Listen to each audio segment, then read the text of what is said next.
Hi guys, कैसे हैं आप लोग। मैं आशा करता हूं कि आप सभी लोग बहुत ही अच्छे पूर्वक होंगे और आप लोगों की पढ़ाई मस्त तरीके से चल रही होगी। जी हाँ प्यारे बच्चों, अब तो गर्मी भी उतना नहीं है कि आप बहाना बनाओगे कि सर बहुत गर्मी है, पढ़ाई में मन नहीं लग रहा है, पढ़ नहीं सकता हूँ, बहुत गर्मी लग रही है। अब ये बहाना बनाना तो छोड़ दो भाई, क्योंकि मौसम भी अब बहुत ही अच्छा हो चुका है। प्यारे बच्चों, 2025 के बोर्ड एग्जामिनेशन की तैयारी आपको अभी से करनी पड़ेगी, क्योंकि धीरे धीरे ऐसे समय निकल जाएंगे आपको पता भी नहीं चलेगा। तो प्यारे बच्चों, ऐसे ही यदि आप क्लास 12 में हैं तो उसमें हम लोग केमिस्ट्री चैप्टर 3 रासायनिक बलगतिकी के न्यूमेरिकल को पढ़ेंगे। यह अध्याय बहुत ही इंपॉर्टेंट है। रासायनिक बलगतिकी से न्यूमेरिकल जरूर आते हैं और आएंगे। इनके जितने भी न्यूमेरिकल्स 2025 के लिए इंपॉर्टेंट है, मैं पार्ट वाइज पार्ट 1, 2, 3, 4 ऐसे पार्ट करके बनाऊंगा और आप सभी लोग एक अच्छे पूर्वक नोट बनाएंगे। अगर आपने शुरू से अंत तक देख लिया तो रासायनिक बलगतिकी से न्यूमेरिकल्स ऐसा हो ही नहीं सकता है कि अगर आप शुरू से अंत तक देखें और आपको समझ में ना आए। जी हाँ, शुरू से अंत तक देखिएगा और अगर ये वीडियो आपको अच्छा लगे, क्वेश्चन समझ में आ जाए तो मेरे चैनल को लाइक, सब्सक्राइब और शेयर करना बिल्कुल मत भूलिएगा। अधिक से अधिक बच्चों में आप शेयर करें ताकि वे लोग भी अभी से तैयारी में जुट जाएं और अच्छा रिजल्ट लेके आएं। प्यारे बच्चों, पार्ट 1 एक एक पार्ट करके मैं बताऊंगा, ध्यान समझिएगा।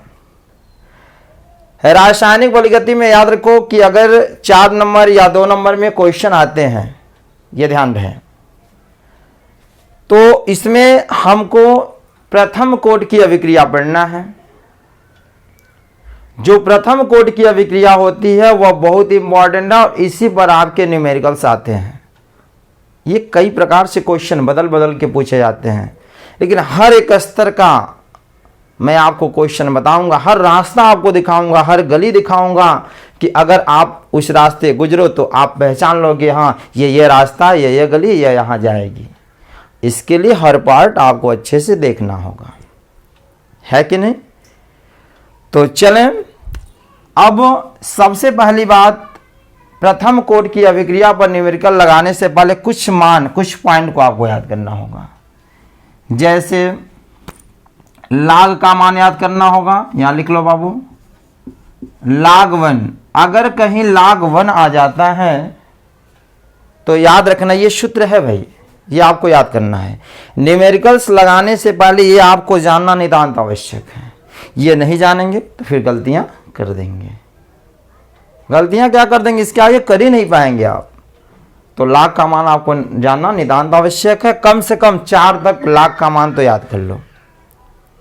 बाकी एक इसका स्पेशल वीडियो बना दूंगा लाग का, 1 से लेकर 20 तक का, ठीक है। लेकिन 1 से 4 तक अगर याद है तो आप पूरा मान निकाल लोगे। फिलहाल जरा समझे ध्यान से, लाग 1 का जो मान होता है वह 0 होता है। कहीं भी लाग 1 अगर दिखाई दे उसके जगह क्या लिखेंगे, 0 लिखेंगे, ठीक है। फिर लाग 2 अगर दिखाई दे तो लाग 2 का मान होता है 0.3010। क्या होता है बाबू, 0.3010। फिर लॉग 3 का मान होता है 0.4771। ये आपको पॉइंट अच्छे से याद करना होगा, सभी मान। एंड लॉग 4 का जो मान होता है 0.6020, ठीक है। यह मान आपको हर हालत में याद करना है कि लाग 1 का मान 0, लाग 2 का मान 0.3010, लाग 3 का मान 0.4771, log 4 का मान 0.6020। ठीक है, अब इतना आपने समझा, अब आप सवाल लगा सकते हैं। यहां लिखें हल। एक चीज और, प्रथम कोट की अभिक्रिया, प्रथम कोट की अभिक्रिया का सूत्र भी आपको याद करना होगा। प्रथम कोट की अभिक्रिया का जो सूत्र होता है वह होता है K बराबर 2.303 बटे T log A बटे A माइनस एक्स। यह प्रथम कोट की अभिक्रिया का क्या होता है बाबू? सूत्र होता है। यह log के नीचे ऐसे 10-20 में 10 भी लिखा रहता, लिखो या नहीं लिखो कोई मतलब नहीं है। आप ऐसे बोल सकते हैं 2.303 अपान T log A upon A minus x, या log के नीचे 20 कर दो 10 A बटे A माइनस एक्स। समझ में आया? अब आपको यह जानना होगा कि कोई पूछे K क्या होता है, तो K को हम कहते हैं क्या? वेग स्थिरांक। क्या कहते हैं बाबू? वेग स्थिरांक। कोई डाउट तो नहीं है? उसके बाद बात आता है A क्या होता है, T क्या होता है? T बराबर समय होता है। ठीक है, और A क्या हो गया? बोलो, जो A हो गया वह हो गया प्रारंभिक सांद्रता।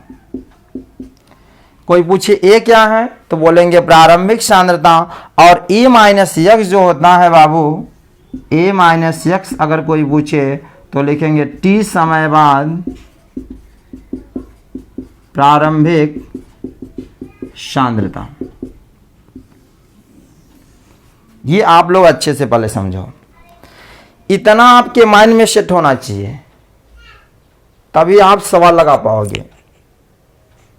ठीक है, K बराबर, K को कहते हैं वेग स्थिरांक। यह क्या होता है? प्रथम कोट की अभिक्रिया का सूत्र है। किसका? प्रथम कोट। ठीक, तो प्रथम कोट की अभिक्रिया का सूत्र K बराबर होता है 2.303 अपान T log A upon A minus x. K बराबर होता है बाबू वेग स्थिरांक, T बराबर समय, A बराबर प्रारंभिक सांद्रता और A माइनस एक्स बराबर T समय बाद प्रारंभिक सांद्रता। अब चलिए क्वेश्चन को पढ़ते हैं। कह रहा है किसी प्रथम कोट की अभिक्रिया में 40 सेकेंड में, ध्यान से समझो बाबू, कितना सेकेंड में? 40 सेकेंड में। तो सेकेंड यानी ये क्या दिया है? T, तो लिखेंगे T बराबर 40। बोलो यहां तक कोई दिक्कत? करा 40 सेकेंड में, तो सेकेंड दिया है, इसका मतलब ये T हो गया। यहां तक कोई दिक्कत नहीं है क्योंकि समय T। ठीक है बाबू, आगे चलो। कह रहा है पदार्थ की सांद्रता, पदार्थ की जो सांद्रता है वह प्रारंभिक सांद्रता की आधी रह जाती है। जो पदार्थ की सांद्रता है प्रारंभिक सांद्रता की क्या रह जाती है? आधी रह जाती है। तो सबसे पहली बात आपको पता है कि प्रारंभिक सांद्रता को हम किससे व्यक्त करते हैं बाबू? A से। प्रारंभिक सांद्रता को किससे व्यक्त करते हैं? A से। तो प्रश्न में कह रहा है कि 40 सेकेंड में पदार्थ की सांद्रता, यानी T समय बाद उसकी सांद्रता जो होती है, T समय बाद सांद्रता, ध्यान समझो, कह रहा है 40 सेकेंड में पदार्थ की सांद्रता। 40 सेकेंड में पदार्थ की सांद्रता यानी सेकेंड है तो T हो गया, मतलब T सेकेंड में पदार्थ की सांद्रता जो है, और T सेकेंड बाद पदार्थ की सांद्रता को क्या माने? A minus x. देखो T समय बाद प्रारंभिक सांद्रता, और यह कह रहा है T समय के बाद पदार्थ की सांद्रता। ठीक है जी, T समय बाद सांद्रता यहाँ लिखो। तो T समय बाद सांद्रता, T समय बाद सांद्रता को किससे व्यक्त किया है? A minus x. तो यहां लिखो A माइनस एक्स बराबर, देखो यहां थोड़ी गलती हो गई बाबू, प्रारंभिक सांद्रता को हमने क्या माना है? A माना है। ठीक, प्रारंभिक सांद्रता क्या होता है? A, क्योंकि यहां बताया गया प्रारंभिक सांद्रता A होता है। फिर यहां पढ़ो, कह रहा कि 30 सेकेंड यानी 40 सेकेंड में पदार्थ की सांद्रता प्रारंभिक सांद्रता की आधी रह जाती है। 40 सेकेंड माने T समय के बाद। ठीक है, यानी T समय के बाद सांद्रता, यहाँ लिखेंगे t समय के बाद सांद्रता, और t समय के बाद की सांद्रता को हम किससे व्यक्त करते हैं, a माइनस एक्स। तो यहाँ लिख सकते हैं a माइनस एक्स, इसका मतलब क्या हो गया, t समय बाद सांद्रता। ठीक है, t समय बाद सांद्रता क्या है, कह रहा है प्रारंभिक सांद्रता। प्रारंभिक सांद्रता क्या है, a है कि आधी रह जाती है। जो a है इसका क्या रह जाता, आधी। आधी का मतलब अगर हम 2 से भाग दे तो आधा नहीं हो जाएगा। जैसे कह दे 3 और आधा, यानी 3 गुणे 1/2। 1/2 को आधा कहते हैं। तो आप यहाँ लिख सकते हो क्या, a माइनस एक्स बराबर क्या कह रहा है, प्रश्न में कह रहा है प्रारंभिक सांद्रता की आधी रह जाती है। तो आप इसको ऐसे भी लिख सकते हो, प्रारंभिक सांद्रता को क्या माने है, a गुणे आधी, आधी माने 1/2। तो गुणा करेंगे वही होगा ना, a कम a 2। बताओ समझे कि नहीं समझे, प्रश्न को समझो। कभी भी कहे कि प्रश्न में जैसे कह रहा है किसी प्रथम कोट की अभिक्रिया में 40 सेकंड में, 40 सेकंड दिया तो समय हो गया t 40 सेकंड।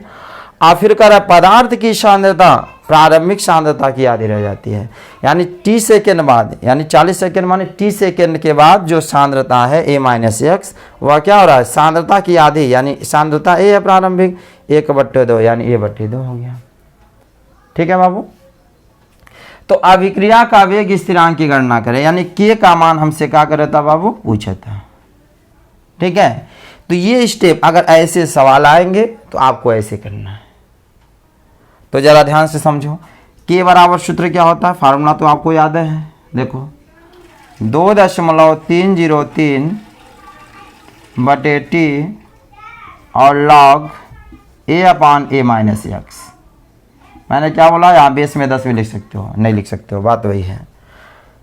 तो 2.303 बटे t का मान क्या है बाबू, 40, और log a का मान कितना है जी, a ही है, और a माइनस एक्स, a का मान कितना है, a माइनस एक्स का मान कितना है जी, देखो a माइनस एक्स, देखो यही है ना, a/2। तो यहाँ हम क्या लिख सकते हैं, a/2। अब देखो बाबू a माइनस एक्स का मान a/2 है, माने हाई बटे में है, नीचे वाला का मान बटे में है, आई बटे में नहीं है। तो क्या इस a को भी मैं a/1 मान सकता हूँ।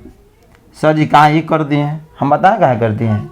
जब आप कंपटीशन करवा रहे हो, दौड़ करवा रहे हो, एक कोई विकलांग लड़का हो और एक कोई बहुत अच्छा लड़का हो, इसके साथ आप कंपटीशन कराओगे तो हमको ये बताओ कौन जीतेगा। तो यहाँ पर 2 किस्म की बातें हो गई कि नहीं। विकलांग जो भी लड़के हैं उनके साथ उनकी दौड़ कराओ, और जो अच्छे हैं उनको एक साथ दौड़ कराओ, तब किसी को कोई आपत्ति नहीं होगी, है कि नहीं। तो यहाँ भी देखो बाबू, ये नीचे वाला मान a माइनस एक्स का मान a/2 है। देखो ये बैसाखी पर लटका हुआ बटे में है, तो यहाँ a है तो इसको भी मैं a को a/1 मान सकता हूँ, बिल्कुल किसी के बटे 1 मान सकते हो। और ये भी बैसाखी हो गए, ये भी बैसाखी हो गए, अब किसी को कोई दिक्कत नहीं होगी। तो 2.303 बटे 40 और log, जब 4 अंक हो जाला ना, 1 2 3 4, तो नीचे वाला ऊपर हो जाता है, ऊपर वाला नीचे, यानी a/1 गुणे है, नीचे वाला ऊपर चल जाए 2, अब बटे a नीचे आ जाए a से क्या हो गया बाबू, कट गया। तो यहाँ आ जाइए, k बराबर 2.303 बटे 40 और log a से कट गया, क्या बचा है, 2 बचा है। कोई दिक्कत तो नहीं है बाबू। चलिए, तो k बराबर 2.303 बटे 40 और log 2 का मान देखो, यही हमको याद होना चाहिए मान। log 2 का मान क्या होता है, इसका सूत्र होता है, इसका मान होता है 0.3010। देखो यहाँ लिखे हैं, ठीक है। तो k बराबर, अब इसका इसमें गुणा करेंगे। बहुत ऐसे बच्चे होंगे गुणा में ही गलती कर देंगे, क्योंकि ये दशमलव वाला मान है। तो पूरा विस्तृत गुणा करके मैं आपको यहाँ पर समझाने जा रहा हूँ, जरा ध्यान से आप समझने का प्रयास करें, ठीक है। चलिए, इसको हम विस्तृत गुणा करके आपको समझा दें ताकि आपको दिक्कत न होवे। देखो जी, इसका इसमें गुणा करेंगे, जैसे 2.303 में 0.3010 का गुणा करना है। बस बच्चे यही गलतियां करेंगे। गुणा कैसे होता है? 0 में 3 का गुणा हो 0 हो जाए, 0 में 0 का 0, 0 और 0, सब में 0 हो जाएगा। फिर 1 का गुणा करिए 3, 0, 3, 2, 1 का सब में गुणा कर दिए। फिर 0 में गुणा करेंगे तो वही होगा 0, 0, 0, 0। फिर 3 त्रिक्का 9, 3 में 0, 0, 3 त्रिक्का 9, 3 दूनी 6। अब 0 करेंगे तो वही होगा 0। तो 0, 3, 0, 9, 3, 12, 2, 1, 3, 9, 6। ठीक है जी। अब जरा ये बताओ दशमलव कितने अंक पर लगा है? 1, 2, 3, 4, 5, 6, 7, 7 अंक पर लगा है ना।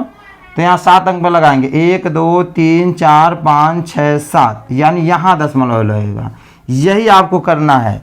ये दशमलव कैसे लगा, इसलिए मैंने इतना बड़ा गुणा किया, नहीं तो मैं चाहता तो डायरेक्ट गुणा कर देता। तो गुणा आपको समझ में आया कैसे करना है कि नहीं करना है? देखो 0 का सब में गुणा किए हैं 0, 1 में 3 का गुणा करेंगे 3, 0, 3, 2, फिर 3 में 0 का गुणा 0, 3 का जब गुणा करेंगे तो 3 त्रिक्का 9, फिर 0, 3 त्रिक्का 9, 3 दूनी 6। अब जोड़ दिया गया 3, 0, 9, 3, 12, 2, 1 हासिल 3, 9। ठीक, 6, 7 अंक पे हैं, 1, 2, 3, 4, 5, 6, 7, 7 अंक पे हो गया दशमलव। तो ये हो जाएगा बाबू 0.693, 3 अंक तक ले लो, और बटे 40। ठीक है बाबू। एक चीज़ आप लोग यहाँ समझो, क्या 40 को अगर मैं 4 गुणे 10 के घाते 2 लिखूँ तो कोई दिक्कत नहीं होना चाहिए। क्यों? क्योंकि 10 दहा में 100 गुणे 10 के घाते 1 होगा ना। देखो 10 के घाते क्या होगा? 1, 10 से कम 10 और 4 में गुणा करो, 10 चौके 40 हो जाएगा। कभी भी नीचे 5 0 0 हो, नीचे कभी लिखा रहे 6 0 0 0 ऐसे, तो इसको लिख देना 6 गुणे 10 के घाते जितना 0 रही उतना घात हो जाए। 1 2 3 0 है तो 10 के घाते 3 हो जाएगा। कहीं लिखा है 5 0 0, तो इसको करेंगे 5 गुणे 10 के घाते के 0 है 2, तो 2 हो जाएगा। उसी प्रकार यहाँ 0 1 था तो 10 के घाते 1 हो गया है। तो बताइए यहाँ तक किसी को कोई डाउट नहीं है बाबू ना? तो चलिए, के बराबर 0.693/4 गुणे 10 के घाते। याद रखो जब ये पावर यानी जब घात वाला मान यानी 10 के घाते 1 जब ऊपर जाएगा तो घात माइनस हो जाएगा। तो 10 के पावर ऊपर 10 के पावर 1 का ऊपर जाएगा, 10 के पावर क्या होगा? -1 हो जाएगा। ठीक है, घात जब यहाँ माइनस रहता तो ऊपर जाता तो प्लस हो जाता, प्लस है तो ऊपर जाएगा तो क्या होगा? माइनस हो जाएगा। अब के बराबर इसमें भाग दो जी। भाग कैसे देते हैं ये भी पता होगा। ठीक, 0.693, देखो 0.4 एक कम 4, 6 में से 4 गया 2, 9 4 सत्ते 28, 9 में से 8 गया 1, 3 4 3 12, यानी आ गया 1.73 0.173 गुणे 10 के घाते -1 के बराबर। एक चीज़ याद रखिएगा, हमेशा जब भी आप न्यूमेरिकल्स को लगाइएगा, जब भी सवाल लगाइएगा, हमेशा दशमलव पहले अंक के तुरंत बाद लगना चाहिए। कहाँ लगता है? दशमलव पहले अंक के तुरंत बाद। अब यहाँ देखो एक चीज़ आप समझने का प्रयास करो कि जब कभी भी बाएं, ये देखो याद रखो, आप कहोगे कि सर हम कैसे घात माइनस करेंगे, कैसे प्लस करेंगे, तो बस आप याद रखो कि ये सर के 2 हाथ हैं। कितने हाथ हैं? 2 हाथ हैं, एक बायां है और एक दायां है। तो हमारे हाथ में जानते हो किस में ताकत है ज़्यादा? दाहिने हाथ में है, और बाएं हाथ में क्या थोड़ा कम होता है। इससे मैं ज़्यादा प्रहार नहीं कर पाता हूँ, लेकिन इससे तेज लगता है। तो याद रखना, कभी भी जब दाहिने से, इधर से दाएं से बाएं जाना तो झापड़ तेज लगी ना, तो चिन्ह क्या हो जाए प्लस। आज जब ये बायां है ना, जब बाएं से हम दाएं जाएंगे यानी इसमें ताकत थोड़ा क्या है, कम है, तो जब बाएं से हम दाएं जाएंगे तो घात क्या होगा, माइनस। जितना अंक जाएंगे उतना माइनस हो जाएगा। जरा ध्यान से समझो, यहाँ दशमलव है ना, एक अंक पर दशमलव लगना चाहिए, 1 लिखा है ना तो होना चाहिए 1.73 गुणे 10 की घाते -1। ध्यान से समझो। अब यहाँ हम किधर जा रहे हैं, दशमलव एक यहाँ है ना, अब यहाँ से बाएं से हम दाएं जा रहे हैं एक अंक। देखो यह दशमलव इधर है, हम किधर जा रहे हैं, दाहिने तरफ जा रहे हैं। तो बाएं से दाएं जब जाएंगे तो चिन्ह क्या होगा, माइनस। के अंक गए हैं बाबू, एक अंक गए हैं ना, एक दशमलव लगा है, तो एक अंक गए हैं तो एक माइनस कर दो, -1 हो गया। तो के बराबर 1.73 गुणे 10 के घाते -1 -2, यही हमारा आंसर है। ठीक है। तो प्यारे बच्चों, आई होप आप सभी लोगों को प्रथम कोटि की अभिक्रिया से यह क्वेश्चन जरूर समझ में आया होगा। तो जल्दी फटाफट इसे आप लोग नोट करें। हाँ, इसे आप लोग नोट्स बना लें। प्रतिदिन डेली याद रखिएगा, प्रतिदिन 7 बजे शाम को एक एक वीडियो अपलोड किए जाएंगे। केमिस्ट्री के हर न्यूमेरिकल को आप लोग अच्छे से देखिएगा, अलग नोट्स बनाइएगा ताकि आपको कहीं दिक्कत ना हो। इसी के साथ मैं आपको बता देना चाहता हूँ, कई बेहतर तरीके से हमारे इंस्टीट्यूट विष्णु कोचिंग सेंटर में ऑफलाइन का बैच प्रारंभ हो चुका है। इंटरमीडिएट ही नहीं, 9 to 12 9 से लेके 12वीं तक CBSE, ICSE, यूपी बोर्ड की पढ़ाई अच्छे से चल रही है। आप लोग आ सकते हैं और क्लास ले सकते हैं। और अनुभवी टीचरों के द्वारा क्लास 1 से लेके 8 तक के सभी क्लास चलाए जा रहे हैं। जो भी गार्जियंस ये चाहते हैं कि हमारे इंस्टीट्यूट विष्णु कोचिंग सेंटर में आपका बच्चा पढ़ना चाहता है तो वेलकम, स्वागत है, आ सकते हैं। कौड़ीराम के इर्द गिर्द जितने भी क्षेत्र के लोग हैं। तो प्यारे बच्चों, ऐसे ही अन्य वीडियो देखने के लिए हमारे चैनल को लाइक, सब्सक्राइब और शेयर जरूर करें। बस कल हम लोग पार्ट 2 रासायनिक बलगतिकी का लेके आएंगे। मिलते हैं अगली कड़ी में, तब तक के लिए धन्यवाद।